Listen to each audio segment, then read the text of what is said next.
Hello and welcome to the In the Money Players podcast. This is our show for Monday, February 3rd. I'm your host, Peter Thomas Fornital, back with you in Brooklyn, but not in the bunker, upstairs in the Brooklyn salon. Still too chilly downstairs to be there any more than I have to.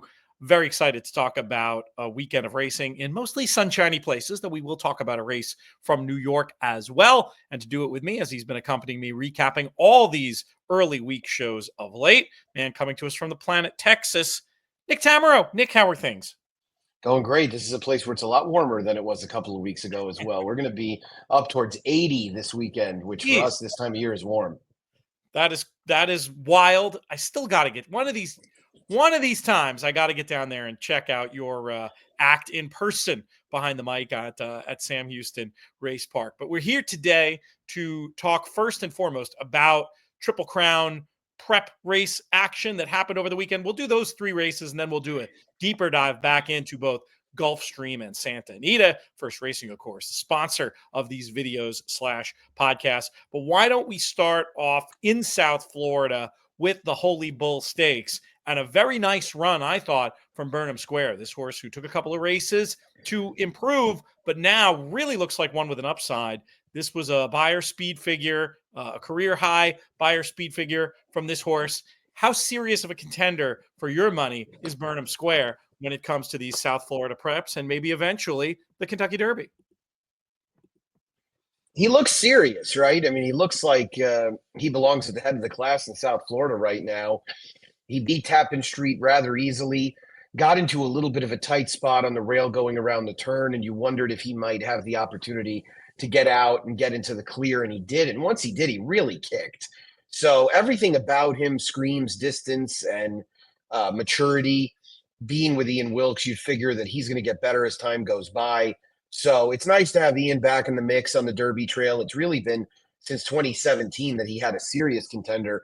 And I think we all were duped into thinking that McCracken was a serious contender when he really wasn't. But Burnham Square is out of that accomplished Witham race mare, Linda, who's produced a number of good horses, primarily turf horses. But this is a Liam's Map who's a dirt horse, and he looks like he's really blossomed since going to South Florida.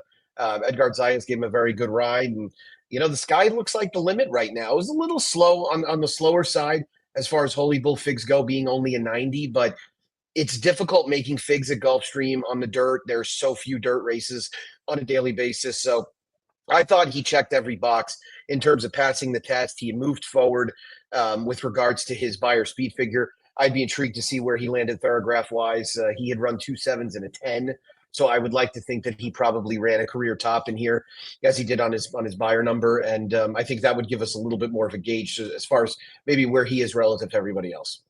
What of Tappan Street? Is this horse one that you still think could improve past Burnham Square at some point? I mean, do you take them as 1 and 1A out of the race, or are you more squarely in Burnham Square's corner going forward? I'd be more squarely in Burnham Square's corner going forward. I guess Tappan Street passed the test in terms of being able to complete 8.5 furlongs, but I wish he had done it looking like he had a little bit more fight down the stretch. He did do a little bit more dirty work early than Burnham Square did, but I don't know if it was enough to really give him the benefit of the doubt relative to the margin that was between the two of them when they finished. And so that's why I'd probably strongly favor Burnham Square at this point. The waters are going to get deeper, right? This is a first go-round prep, so we'll see the Fountain of Youth and the Florida Derby before we get a better gauge on. I would imagine Burnham Square ultimately would probably be a bluegrass horse, given that it's Ian. So Yeah. I don't want to give up on Tappan Street. I understand it's still a second career start. It was an opportunity for him to put on a lot of distance relative to only going 7 furlongs first time out, but I'd be with Burnham Square right now. We did a video about this race and really our whole new Derby top 10. You can find that elsewhere on the YouTube channel or on the YouTube channel if you're listening along for this one. JK, I thought made an interesting point about Ferocious. We both talked about how this is a horse for whom the excuses do continue to pile up. But this time around, he made the observation that he made a move in the race where at a moment it looked like he was going to be very threatening before going away tamely. And maybe ultimately a cutback would be in this one's favor. maybe looking, way down the line race like the Jerkins at Saratoga, that we're always identifying players at this stage that can be interesting there. Curious what you thought about that idea for Ferocious, or if you saw any excuse for him that we didn't see. Well, I mean, it's an annual tradition that Jonathan finds a horse early in the year that he wants to be his Jerkins horse and latches onto it. No, Twitter has the receipts. I told Ramiro Restrepo, our mutual friend that's a part owner, that this horse needed to be cut back in November. I don't think he wants to go long. And I think a lot of times people are seduced by pedigrees. I actually thought he probably wanted to cut back out of the breeder's futurity because he really had no excuse and he just didn't cut into the East Avenue margin late at all. I understand it was a speed favoring track, but when these sort of big, rangy type horses have to be very hard ridden and then they run in spots, it's often they don't want to go very far. And so I felt pretty confident that was the case with him. I think the blinkers were kind of a last ditch option as far as him going long, but he has no business being in a race beyond a mile right now. They should short term point him to the Pate Mile and look at every opportunity out there between that point and the Jerkins, which includes obviously the Woody Stevens. And those are meaningful races. They're stallion making races. He's a horse that obviously needs to win a meaningful race in order to be worth something. But to be honest with you, Pete, I'd probably run him into one other then. I'd probably run him into one other then on Fountain of Youth Day or Florida Derby Day. Let him remember what it's like to win and go from there. And, run in a race like, even if you want to go up to the Bayshore to get him back at a sprint type trip. But ultimately, you're looking at Pat Day Mile, Woody Stevens to me. That makes a lot of sense. That idea of confidence boosting for a horse like this, that's definitely been a little less than what we thought at these longer distances, but maybe the key to unlocking him could be as simple as going a bit shorter. We'll see what Ramiro and the team decide to do with that one. Let's stick with Triple Crown preps. We will come back and talk more about Gulfstream in a bit. Your 2-year-old champion was on the racetrack on Saturday. Citizen Bull made the return to the race as a winning one. 98 Beyer speed figure was earned. Eric DeCoster, our content producer, the man who produces our Derby top 10 list, elected to keep him right where he was at 7 on the list. I like the decision, frankly, because even though this was good, what did we really learn about Citizen Bull? It's not like he was taken on early. It felt like there were some team tactics at play. And I was happy. You're certainly not going to drop him down off a facile win with a 98 career top, but I was also fine not moving him up. What did you think about Citizen Bull's effort in the Lewis? Yeah, I mean, he's probably like the second or third best Bob Baffert horse, I would say. He didn't really earn much from me in winning that. It's sort of gotten ridiculous at this point how easy the trips have been for this horse on the front end. And I get it. When you're a speed horse, you're going to make your own luck more often than not. But there's just really no valid argument other than that they wanted to kind of orchestrate things their way for Rodriguez to have allowed him to get the lead as easily as he did. And, Rodriguez was supposed to be right up on top of him. Maybe you could argue Rodriguez didn't run as well without Lasix, but, it put poor Maddocket Road in a completely impossible spot. Maybe he's not quite of this caliber, but it was a very hard race to really make you feel so much more confident that Citizen Bull is a Derby horse. I don't see how you'd rate him really ahead of Barnes at all. And so I don't really see it in terms of maybe moving him forward. He did what he was supposed to do with really soft set of circumstances. I'm going to be intrigued by how many times Bob Baffert runs this horse again before the Derby. He has already said 1 or 2, and the fact that or 2 came out of his mouth almost made you feel like there might be a little bit of skepticism there. I don't want to read into it too much, but this is a horse that's already made 5 starts now, which in this day and age, as horrible as it sounds, is a lot. When horses are going to be going in there with Rick Dutrow talked about the Withers winner that we're talking about later is going to run one more time. But it's just, I was surprised to hear that. So he'll obviously unleash the armada in different directions over the course of the next 2 months. Somebody's going to Oaklawn. Somebody may end up going to New York, and we'll see what ends up happening. But he did what he was supposed to do given the circumstances. I can't really get all that jazzed about a horse that race after race is having everything go his way, and he hasn't met a challenge yet. It's one thing when a horse really makes their own luck by being extraordinarily fast early. I think of a Farah or a Justify in that. Right. It's quite another thing when the main competition for the lead are your stablemates and they're not trying to get the lead. That's what gives me the cynicism as much as anything else. And it's interesting, with these limited campaigns, at some point you'd think, even like, I don't know, you tell me, Nick, if I was involved in campaigning the horse, at some point I'd want to see what one thing that's not, well, I say this and maybe it's wrong. I was going to say, one thing that's not going to happen in the Derby is an easy lead. We have seen it, but I would almost prefer my horse be a little bit battle tested more than what we've seen from these last couple of Citizen Bull trips. Do you think that could be a consideration in terms of the spot they choose for him? Sure. Yeah. No, I'd like to see him go somewhere where he's kind of the lone Baffert, or he's in there with somebody lesser that doesn't have speed, and it's not just really kind of served up to him, because this was. And the fact that he was able to just scoot through along the inside and grab the lead and start dictating terms to everybody else, it was not. It did not give you a great amount of confidence that, oh, he's really taken a massive step forward now as a 3-year-old. It was essentially a continuation of the Breeders' Cup Juvenile.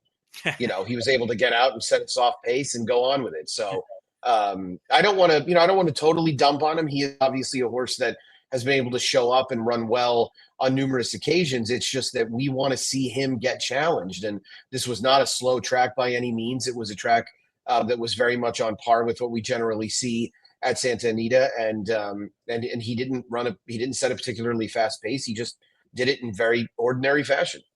Let's talk about Captain Cook, who you alluded to earlier. 94 Beyer speed figure for this one in the third career start. Has a very progressive profile. You say that's an interesting quote from Dutrow. Curious if he had anything else to say about this one.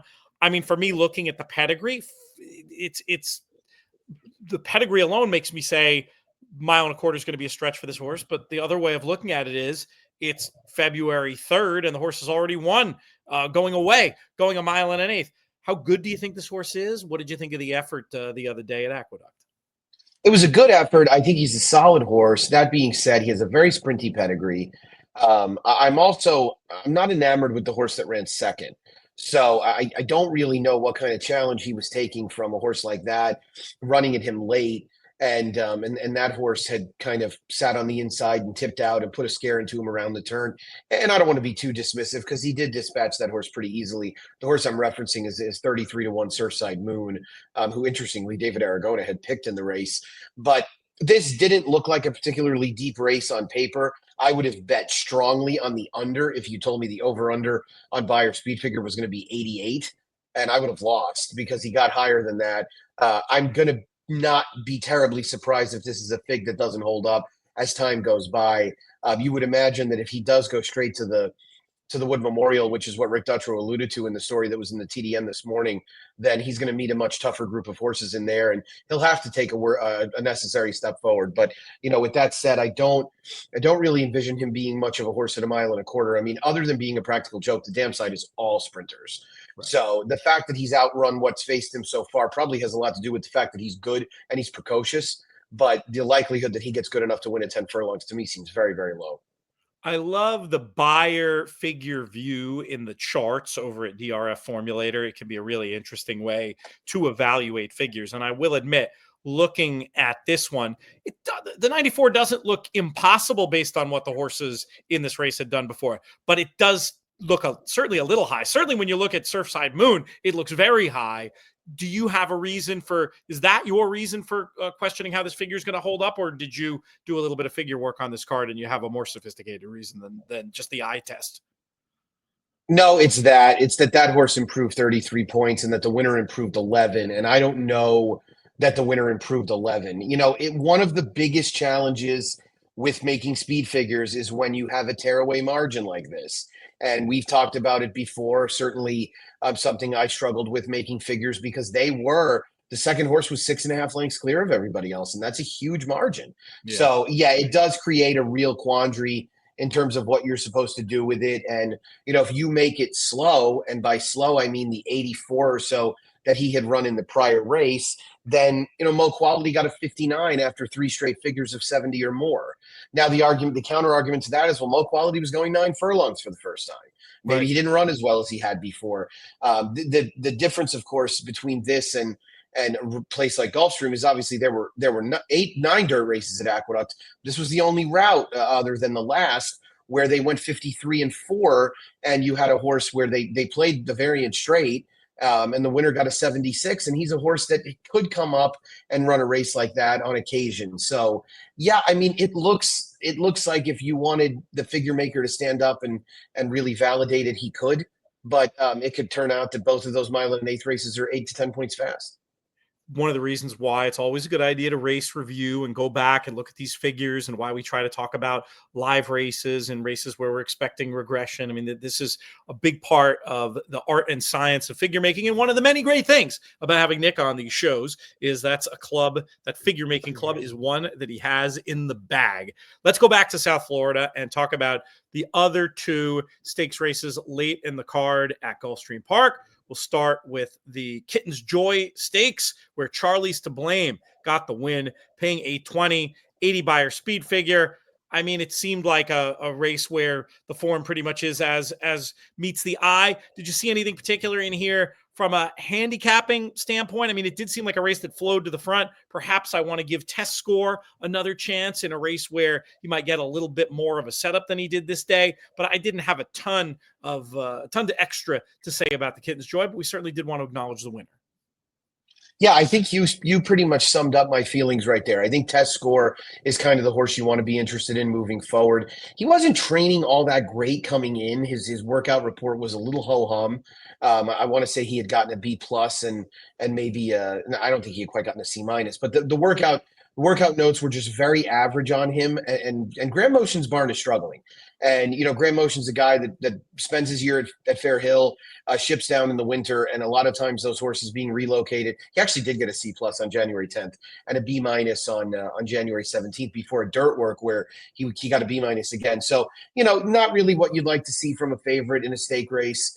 And I do think he was badly pace compromised. The turf, since the rail went to 0 the week of the Pegasus, now it was moved out to 17 feet. It's been very speed favoring. It's been very hard to make up an appreciable amount of ground. It's also much tighter when they get down there. So, I'd be skeptical of Charlie's to Blame moving forward. I'll tell you, they bet him like he really, really belonged. He was never more than 3-1 or 7-2 in the wagering leading up to it. I felt bad that my friend Jack Jenkins told me beforehand he liked Maui Strong, and he came up just short, putting a real charge into Charlie's to Blame late. But I would have to say Test Score is the horse you'd probably want moving forward.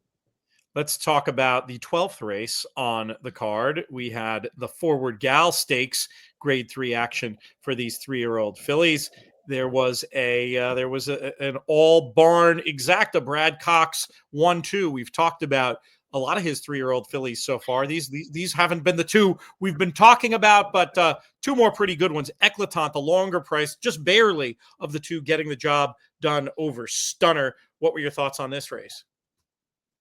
Yeah, Eclatant felt like a really good cutback, right? Felt like the goldenrod was way beyond her scope distance-wise. Ran like a horse that's probably a little distance limited, got tired, and was really walking late. Brad has not had that great a run at Gulfstream, but, I understand what he's using Gulfstream for. He has some new ownership that wants their horses to run down there, and he was able to get some stalls at Payson, which allows you uninterrupted training. And, that's something that a guy that's primarily at Oaklawn and Fairgrounds doesn't really have, especially in a year where Fairgrounds took 8 inches of snow. So now that we're going to be dealing with that moving forward, I think he'll probably send the majority of his best horses to Payson each winter. And, they say that's just horse heaven there. So I understand why. And but this was a race where his horses ran very well. Stunner on the cutback looked like a horse who probably wants to go one turn as well and ran better. What fig did they get for this race? I remember looking, and they gave it an 80. An 80. Okay. Nothing So a little slow. Yeah. I mean, nothing impressive. I don't, they start this as a progression distance-wise leading to the Gulfstream Park Oaks. I don't really think there are any Gulfstream Park Oaks or Kentucky Oaks horses in this field. Brad certainly doesn't care because he's still got 2 for the Kentucky Oaks that are both in regular training, and we'll see them hopefully pretty soon. Yeah, it'll be very interesting over the next few weeks. We're going to see these paths planned and get some answers. If you go on a stakes tracking type website now, you'll see everybody's just guessing, and it's possible for 3 different spots, and it'll be good to know when the exact paths are chosen. And obviously we'll be reporting on it here. In addition to these recap shows, we've been doing previews of Gulfstream and Santa Anita on Fridays, Saturdays, and Sundays between the YouTube channel and over at inthemoneypodcast.com/the In the Money Players Podcast, wherever you get your shows. We encourage folks to tune in and play along. Some nice prices given out last weekend by the team, and hopefully we're going to keep that positive momentum going. Let's head out to Santa Anita, where there was some other stakes action as well. Big figure, short field, big figure for Copian in the Santa Monica, a 110. This came back on the clock. Very curious to have you interrogate this figure a little bit, Nick, because if this 110 is to be believed and trusted coming out of a 4-horse field, she certainly looks like one that could be a contender in a race like the Breeders' Cup Filly and Mare Sprint. Would love to hear your thoughts on Copian.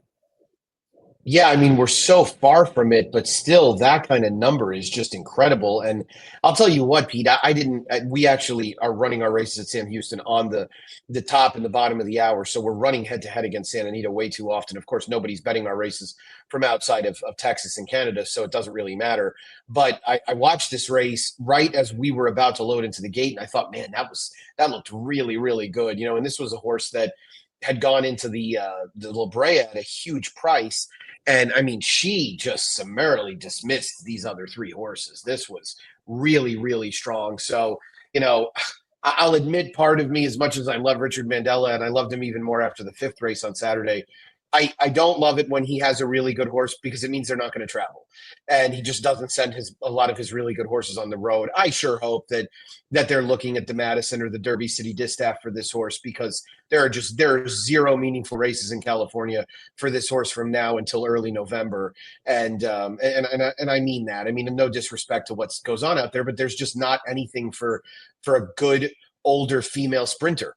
All of those races are Midwest and East. So she's got to come over to try the Madison or the Derby City Distaff or the Ballerina at some point. I did see Brad Free mention stretching her out, which you wonder if they might try the Beholder Mile. It's grade 1 in March. Maybe that's where he wants to go and see if she can go the mile. So she goes the mile. I mean, really not that big a deal. The Distaff's a 1 1/8. I don't really think she's getting a 1 1/8. But boy, she is really good right now. Hinted at having that kind of ability early in her career, and really seems like she's putting it all together now. So this was a head-turning performance. It did come, at least, this was a race where you could compare it to some of the races on the rest of the card. And if you use that variant that was used by Andy Beyer, then it makes perfect sense throughout the day. This fig looks rock solid. I wasn't planning on mentioning Venganza in race number 5, but you made a reference to the 5th race at Santa Anita. Was this a nice pick 5 anchor for you, or what? Why did you bring it up? Yeah, no, that was a pick 5 anchor for me. It even got a molto bene from me to Umberto when somebody tagged both of us in a post. But yeah, she was my best bet of the day on Twin Spires, and a filly that I had chased for a while.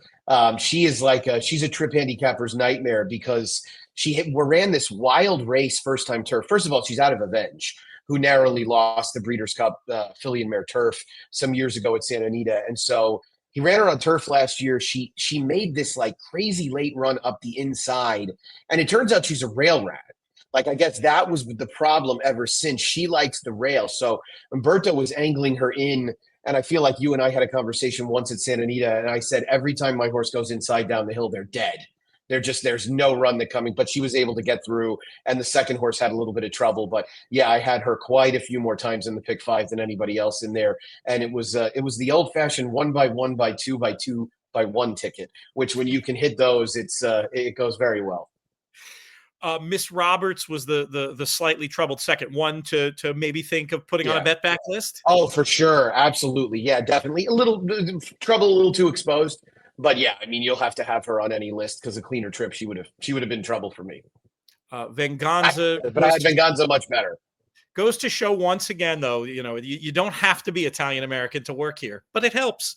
Let's go to the next race on the card, which was the grade 3 Megahertz, and Rashmi getting it done with a 100 Beyer speed figure over Mahina. Liguria maybe showing a little bit of rust off that nearly 500-day layoff, but not disgraced at all. Back in 3rd for the new barn. What takeaways do you have from the Megahertz?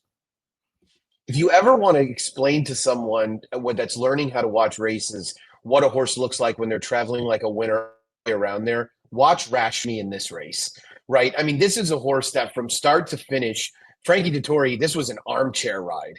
Like he knew he was winning this race the entire way. And they get to the 3/8. And I think he got a peek back at either the 3/8 or the quarter. And it was like, okay, they're all in big trouble.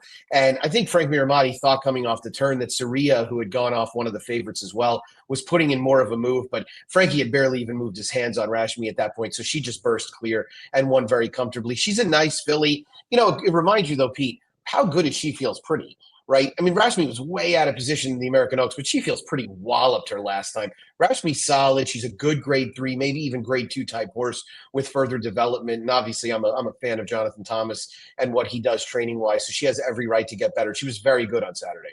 My old Saratoga roommate, Jonathan Thomas, and yeah, Rashmi, we're friends now. We had about a 15-minute conversation a few weeks ago about him sending a horse to Sam Houston. So I did not realize that I knew Jonathan knew him. I did not realize that you were friendly with him. Oh, well. I knew him long before. I knew him long before Jonathan, right? When his riding career ended, and it was maybe just for a weekend, but we were both in the Saratoga special accommodations. One year they had rented one of those old mansions with like the widow's walk and that kind of a place. And they had like the attic or whatever. And we had our cubbies and we'd, have breakfast across actually it was my breakfast. He flats? Home. He had got, at that point, he was in his riding career was over and he was, I think, just starting. He was an assistant for a succession of very talented trainers, and I think they was in the transition period. Yeah, Todd was one of them, obviously. Dale, and he worked for Clement at different points. Okay, well, it's good pedigree. Yeah, exactly. The man knows his stuff, and he's an easy guy to root for. Speaking of easy winners, just super fast, Pilot Commander, a nailed on 1-5 shot, ran like it with a 96 figure. But then the race we really need to pause on, El Potente getting the job done in the grade 3 Thunder Road. This was another one. I'd love to know your opinion from a figure making point of view. 104, this came back fast. SEAL team got started a little bit too late. I still think that horse might have a valuable prize next to his name at some point. But El Potente, there was a little bit of a question. How's this one going to class up? Classed up just fine at this grade 3 letter and had a figure that could make you dreaming of even better results than that. Love to hear what you think. Yeah, Kilroe Mile looks next for him, and he looked very, very good. You always wonder when these horses are getting back into stakes company if they're going to be quite as effective. He had a pretty soft trip stalking the pace. Dan Blacker's barn is on fire right now as well. But this was an impressive win. You pull clear and win like that. He looked very good, looks like a horse with a real future for sure. And I would imagine right now, depending on what else surfaces, Johannes, if he ends up going to the Kilroe Mile, would obviously be the favorite. But this horse would be a very strong second choice. That would be a nice matchup of trainers that, don't always get their names in lights. And it's nice to see that some of them can have good horses as well. A lot of terrific horsemen out there who can train, and it is good to see them with that opportunity to get the day in the sun. Johannes has been so good. But yeah, this is a horse, you believe that figure, which I do, could serve up a race to him for sure. We got just about a minute left, Nick, if there's anything else on your mind from the racing weekend, or if you want to share us a quick Super Bowl thought, if you have any bets down yet, or are you planning on wagering? I might just buy some Super Bowl squares and wear my I hope both teams just have fun t-shirt and not really worry about anything but the number at the second digit at the end of the quarters. Yeah, I think I'm going to do the same thing. I think squares. I think the Eagles are going to win, but I'm going to do squares. And I think the biggest thing I have to figure out is what's on the menu for Sunday. So we carded 8 races at Sam Houston on Sunday, which was just asinine. I have no idea why, but I'm going to do my best to accelerate those post times and get me out of there by 4 so I can be home in plenty of time. So we're going to have to see if we go, the all game day fair route, or if we throw more of a Mexican theme on it. I was thinking about Philly cheesesteaks. So there's a little possibility there. Yeah. Little Kansas City barbecue and Philly cheesesteak. I'm busting out the smoker.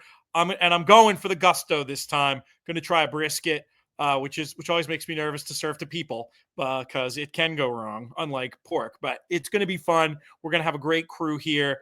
Really appreciate you coming on. Appreciate everybody watching on YouTube. Leave us a comment. Let us know what you thought about all these big races this weekend, and make sure you subscribe to the In the Money Media YouTube channel. Nick, we'll be talking soon.